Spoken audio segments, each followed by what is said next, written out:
guys, what is up? It is Alex Klingle. Thank you so much for all your support on my remix for Tritonal's Blackout so far. Today we're going to be looking at some of how I did the remix. Thanks for all the production related questions you guys had. I'm going to try to get through as many as I can today.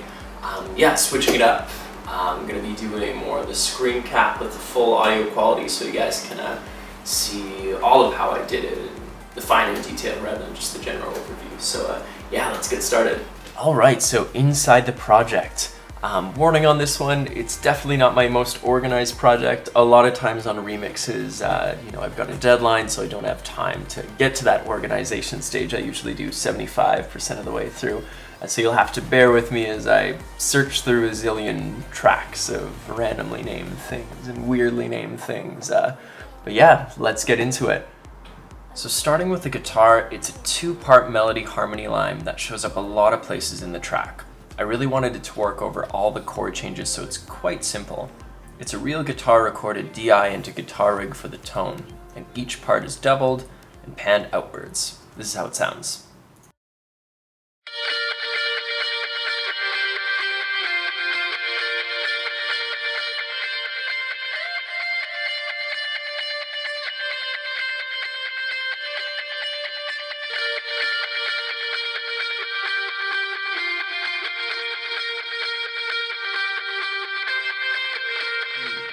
Onto the big intro and outro bass line. I've gone over the layering structure in a few of my videos. While my way of doing it is a bit inefficient and quite messy, the main point is I want to have control over each part of the frequency spectrum. And the way I go about, making these sounds larger and fuller and richer is I always think, what's it missing? Be it part of the frequency spectrum, some energy in some part of the frequency spectrum, or something maybe in the stereo field. And the processing for each space is either creative effects, shaping the color of the sound, whether that's distortion, saturation, reverb in some cases, or it's just to sculpt it into place with the other sounds. That'll be EQ, it'll be compression, it'll be dynamics control in that compression, sidechaining, anything like that. So while I go through these, I want you guys to try to listen to what each part may be adding to it, whether it's high end, low end, mid-range, all that kind of stuff, dynamics, richness, and that'll give you a better idea of what may be missing in some of your sounds when you're trying to create, a big wall of sound.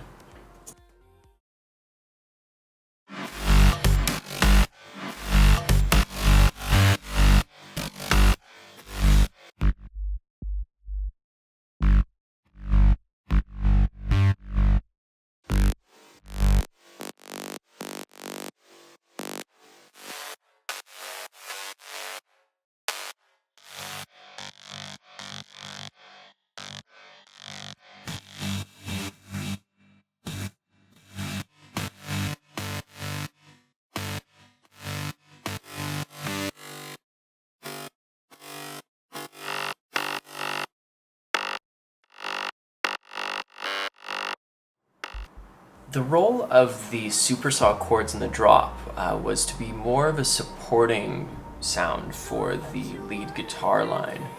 So I would usually have a lot more going on in that 2 to 4K range. It would be a lot more powerful and a lot more defined, but these are meant to more support. Nonetheless, it's the same principle for all of the supersaw chords that I usually do. So each one of these sounds is going to bring something a little bit different to the table. I'm using silent and I'm using strobe. No super crazy out of the ordinary sounds, but they are a little bit different from each other. So that means I'm not going to be getting a whole lot of phase cancellation. And one way I get around that phase cancellation too is to make them all a little bit of a different chord voicing. So some of these may be playing the full chord, some of them may be playing the root, some may be playing the fifth, octaves, a harmony to that melody lead line, anything like that. Some of these are actually even doubling the guitar line. So each one adds a little bit of a different flavor. Check it out.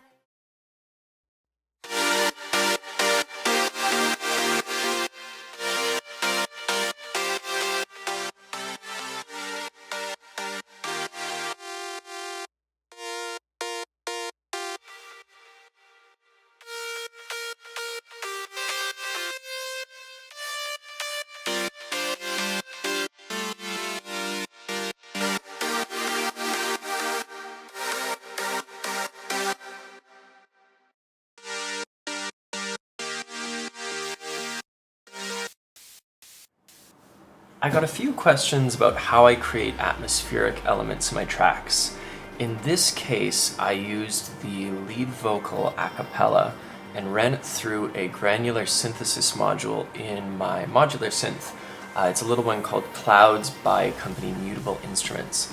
Now, this same technique can be done in Serum, it can be done in free reactor ensembles, it can be done in Alchemy, it can be done in basically any sort of synth where you can import an audio file and scan through it over time.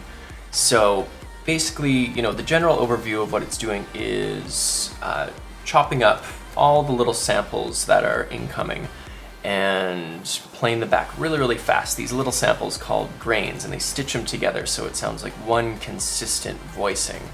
And this creates that vocal wash effect. There was a little Facebook video that I posted about it where I was kind of twiddling with the knobs on my modular synth, and you could see kind of how I got to that sound. Now, after that, I drowned it in reverb, and just before that reverb I put a low pass or a high cut, and I automate that to create these smooth fade outs over time in the track. I find it works a little bit better than volume automation. It sounds a little bit smoother. Listen to how this sounds.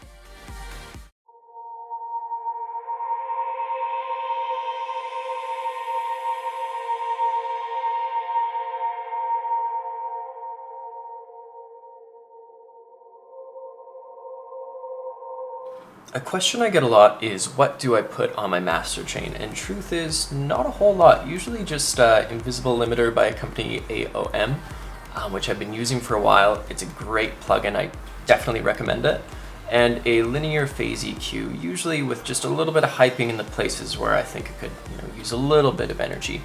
But I usually like to have it sound almost exactly the same before and after mastering, just a little bit louder. And if I can't push the limiter as much as I'd like, usually it's a problem with my mix. Alright guys, so that's it for this little tutorial on how I did a few of the parts in my Blackout remix. Sorry I couldn't get to all of the questions. I promise someday I will do a longer, more in-depth kind of studio tutorial.